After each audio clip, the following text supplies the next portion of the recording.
What is going on, you guys? Welcome to today's video. Let me give you guys an update on the air ride situation for the Wagon here. Now, if you're a Patreon, you've heard of this already, but if you're not, let me fill you guys in on what's going on. So, as you guys have seen already, the rear tank and all of that already installed. And right over here, we have our front bags. Lines are already on, everything pretty much ready to go. So, at this point, you can see rear tanks installed.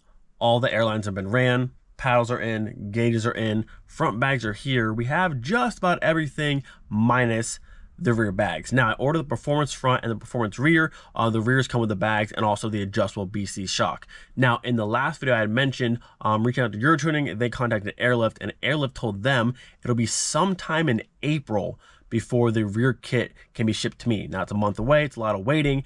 I did some digging around, asked a few other people, and I found out what they're actually waiting on is the adjustable rear shock for the performance portion of the kit. But they have the bags in stock. I went ahead and told Airlift, if you guys don't mind shipping my kit separately, send me the rear bag so I can finish the car, and then later on, with the shocks are in stock, send me those. If not, if you don't want to split the kit, cancel that order and I'll just order the Slam Series rear, because the bags in both kits are the exact same thing. It's just the adjustable rear shock that makes the performance aspect of the performance kit. But either way, I was like, just send me the rear bag so I can at least finish the car, and if you want me to wait for the shocks, I'll wait. If not, just cancel that order and we'll do just the bags and we'll call it a day. So we ended up doing that. We canceled the order for the performance rear and I just ordered the Slam Series kit themselves, just the bags, which are supposed to be here tomorrow. Now, me and UPS, I don't quite trust them because they've been doing some weird stuff, but hopefully tomorrow my rear bags actually show up and I'll just use my KW rear shocks right now. It should be completely fine. And later on, if I do want to swap to the adjustable rear shocks once they're back in stock, we can always do that. But in the meantime, waiting until April and having half my kit and the car wide up ready to go, it's kind of pointless. So hopefully bags should be here tomorrow and we can finish the entire car. So now the plan for today is to get the front bags installed in the car, have them fully operational and good to go. And then tomorrow, fingers crossed, when the rear bags show up, install those, and then she's done. So like I said, the front lines have already been added. Quick connect on this side, still braided line, and fitted to the bag itself. That's all good to go. All we need to do now, cut out these templates, drill our holes on top of our strut tower, and that way we can actually mount the top of these things.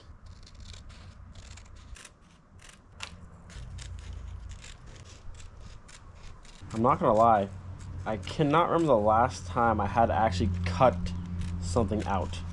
I feel like I'm back in school. Good old art classes, cutting stuff out. All right, so there's both of these. Gotta cut the center section and we are ready to go. Okay, so once everything's cut out, essentially, this is how that all look. But before I go ahead and start drilling holes through the tower itself, I'm gonna go ahead and jack up the car and remove the front coilovers. All right, front wheels are off. The 17Zs are still freaking massive. And the KWs, as absolutely amazing as they've been, they're coming off.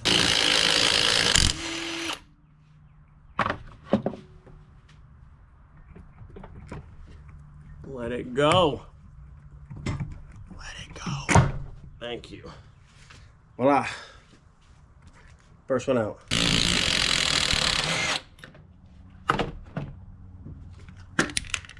All right. Front coils are officially gone. They definitely need a good wipe down, but overall, these things, like, I understand why KWs are so expensive because quality.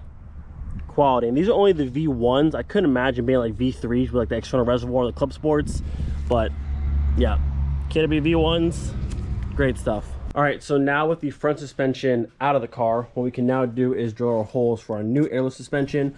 What the actual manual says to do, you can tape a string across from this side to that side, straight through the center of your strut tire here. That way you can line up your outer points, that one, and then this one over here. So that's what we'll do, just to make sure everything's nice and symmetrical, nice and even. And then go ahead and punch, drill our holes, and then these fancy boys ready to go in. So we have our piece of string ran from fender to fender directly over the center of our strut tower, or as close I can get it, but you can see I have this line here. Looks pretty center to me. And then same on this side. Just tape to the fender, very simple. and then down the center of the strut tower, matched up with our line down here. It might not be 100% perfect, but I'd say it's pretty close. So now we can go through, put a little punch, mark our holes, drill them out, and we're good to go. Yeah, should be good to go. All right, my spots have been marked on our strut tower. Say goodbye to clean, no holes strut tower. We are about to smoke some holes with this thing. Hopefully I measured and marked correctly.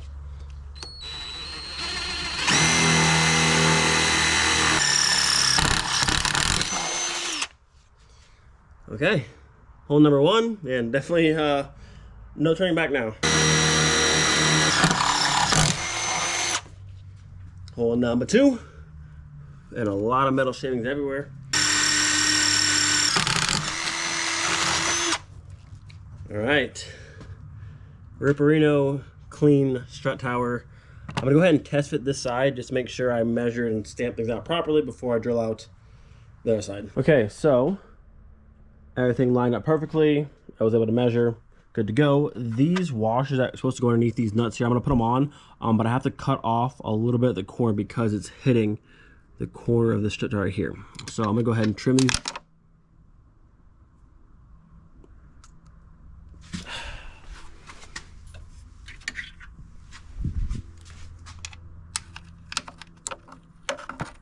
No, that's easier than I thought. Okay. Gonna have to go ahead and trim those on the corners of each one, just flatten it out so it fits through here. What I'm confused about is this. If you know Mark IV, obviously this goes on the backside to fit through there. I don't know why, like it doesn't spin like this, but the top doesn't rotate, at least at the current moment it does not. But this is how it's supposed to go. And I thought maybe I'd drill the holes backwards, but looking at the manual, you can see, and it says one hole is to face outboard and the other two ones are inboard. So I have the one outboard, other two are inboard. And you can see where they put it on. That's facing the outside, one hole there, two on the inside.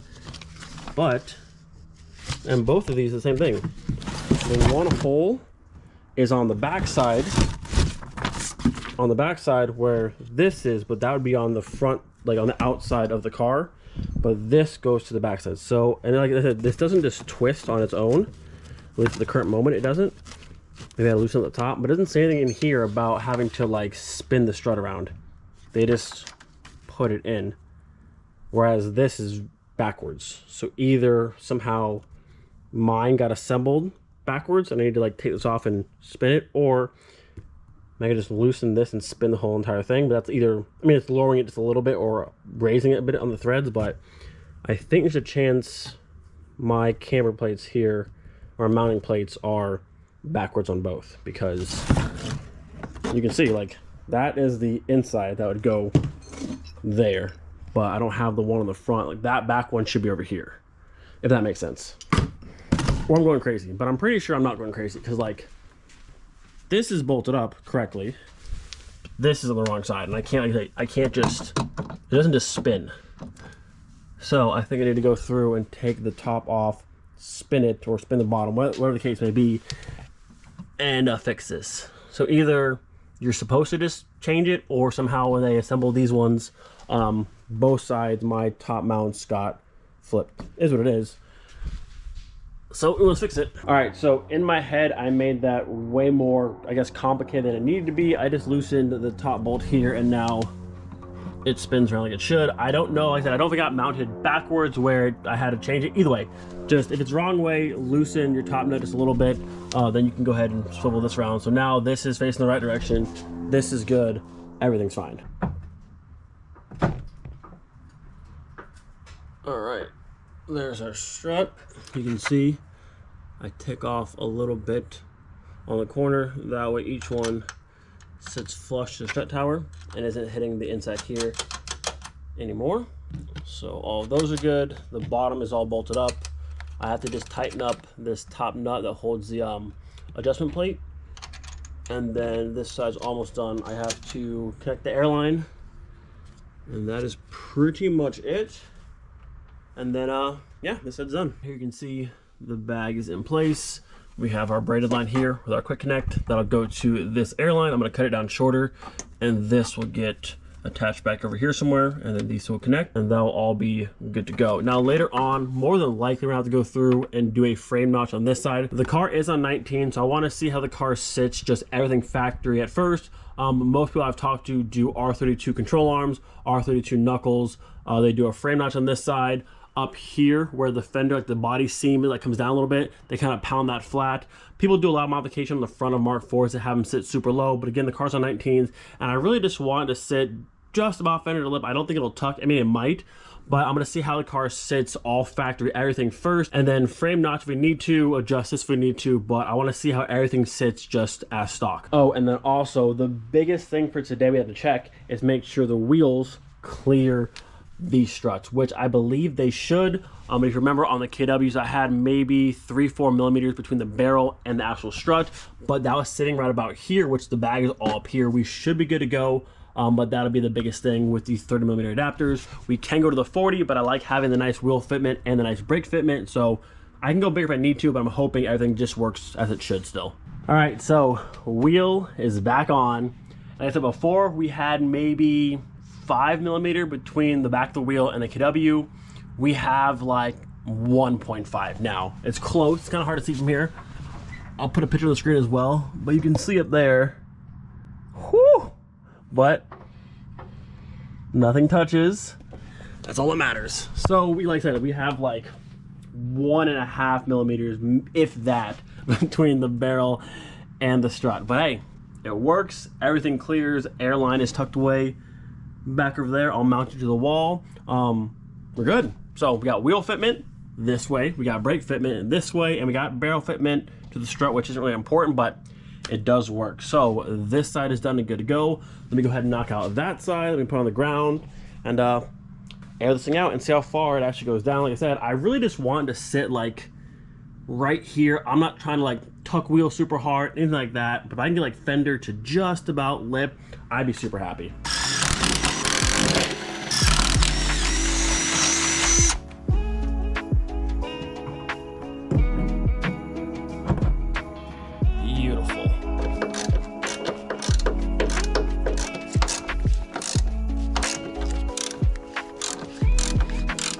Right, and with that, the front of the wagon officially bagged. All of our lines are in. Passenger side done, driver side's done. Wheels are back on, everything clears, which is super nice. Now we're gonna go ahead and put some air in the front bag so I can bring the car down. So let's see, front two should be right here, left and right. So let's see. That's about 60 PSI. Go to about 80, just for the first one getting off the jack and stuff. So now I'm gonna go through, get the jack stands out front of the car, and I'll bring it down. All right, we are officially on the ground. The front bags have about 80 PSI in them. You can see where we're currently sitting. I probably still have room to go up more if I needed to, but this was enough to get off the jack, and that's it. But it's been up for about 5 minutes now. The front two bags are holding PSI, which is good. I'll probably leave it overnight just to make sure, but currently there's no immediate leaks, which is always nice. We're gonna pull out of the garage, air it out, and see what the front looks like. Now, mind you, there might be some positive camber. The Mark 4s tend to do that. I haven't adjusted anything yet. Everything is just factory Mark 4 aside from the airlift. So we'll see what everything sits at, all factory, and then we'll make some adjustments accordingly.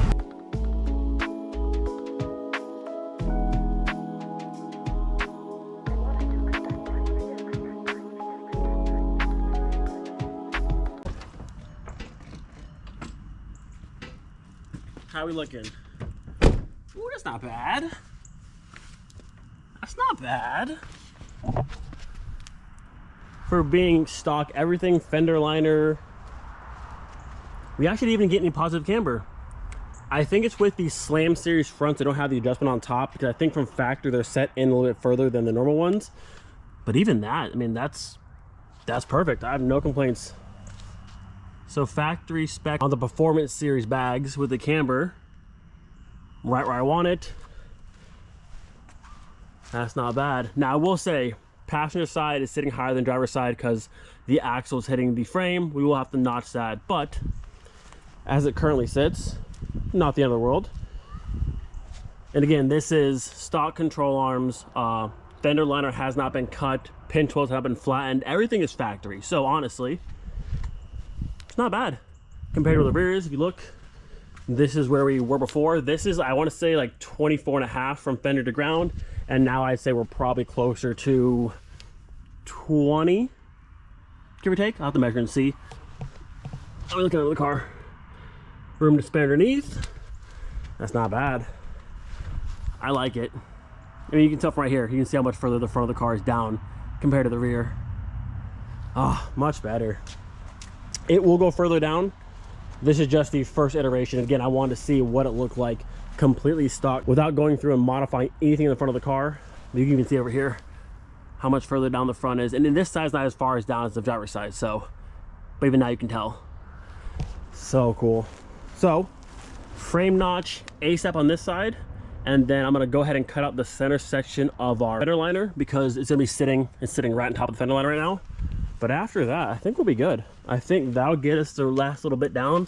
It's like an inch from here, from the fender to here, just a little bit more. And I don't want to sit fender touching the lip. I just want it like right next to it. It might even just tuck. We'll have to see.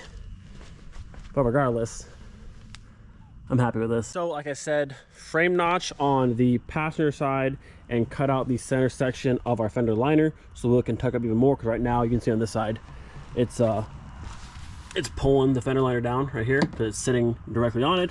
But after those two things, the car should sit, it might even tuck the front wheel just slightly, which is more than enough for me, and we'll be money. Now, from how it's looking right now, with just how the camber and the fitment's sitting, I don't think I'm gonna need the R32 knuckles, the R32 control arms. People do that so they have more camber adjustment, but again, I have so much adjustment still on top of here to bring the entire wheel in, but it's currently sitting perfect. So I don't need the knuckles or the control arms. That should all be fine. Like fitment right now, perfect. Like this will just tuck in slightly. Don't need to change anything. That's good to go. Just need a frame notch and a section of the fender liner. I don't even think I'm gonna need to actually smash up the pinch wheel up here for more clearance, because I think once it's down to like here, I think we're set. So honestly, overall, beyond hyped with this. Even if the car stayed at this height, and we just obviously bag the rear tomorrow and it matches front and rear, even this, I don't mind. Like, it's not all the way down, but again, that sits super, super nice. I have no complaints. Again, the front of the car will go even lower, but as it currently sits, I think the Wagon's looking good. So as long as UPS doesn't do anything dumb tomorrow, the back of the car will be bagged and we will be set, ready to go. And if I'm super proactive, probably in the morning tomorrow, I'll go through frame notch the passenger side, section my fender liner. That when the bags in the rear go on, everything is just ready to go. You know, it has been a long time coming with a bunch of waiting, but we are nearly there. And man, the front of this car looks so good. I can't wait. That last little inch down, gonna be perfect. This will sit just about to the ground because it swoops up over here. And then our side skirts will sit just about the ground. It is kind of important to not have the car, it's cool to be able to air out the car fully and not like crush the car against the ground. If you ever have to air out in the grass or on uneven concrete, you have to pay very close attention, because if you air out the car all the way, and like, this is fiberglass bumper, if I start pushing up on this, like we're gonna explode tabs, and we don't want to do that. So if I'm gonna air out the car all the way, it's here, and this is like just almost to the ground on both sides, that'll be perfect. Similar on Miley. On Miley, the car sits not quite fender to lip, but I can air out the car fully, and the whole car sits very flush to the ground, but it's not crushing anything. So I think that's like where you want to be. But yeah, the front of the car officially bagged. Fingers crossed, the rear of the car bagged tomorrow, and should be done and good to go. And then I shouldn't set like goals for this, because then things get messed up, but it's all done this week. This is the third Friday of the month. We're taking the car freshly bagged to Ace Cafe this Friday. So fingers crossed UPS doesn't screw me. Hope you guys enjoyed today's video. Do not forget, be thankful for every single day. We'll see you guys next time. Peace. Okay, welcome to the video after the video. I went ahead and frame notched the passenger side. Totally forgot though, this fender actually isn't rolled yet, which is why it's catching on the lip of the tire, but This side came down a whole bunch more. It's now currently touching where the axle comes up. It's sitting in the frame notch a little bit, but it's actually hitting the sway bar end link. Well, the sway bar itself that goes up over the axle. I have an aftermarket one that has a higher like loop over the axle, so it came down farther, but I'm gonna have to disconnect this one if I want the front to drop even more, which I think once I roll this fender, it'll come down a little bit more, but again, it's still touching the sway bar itself.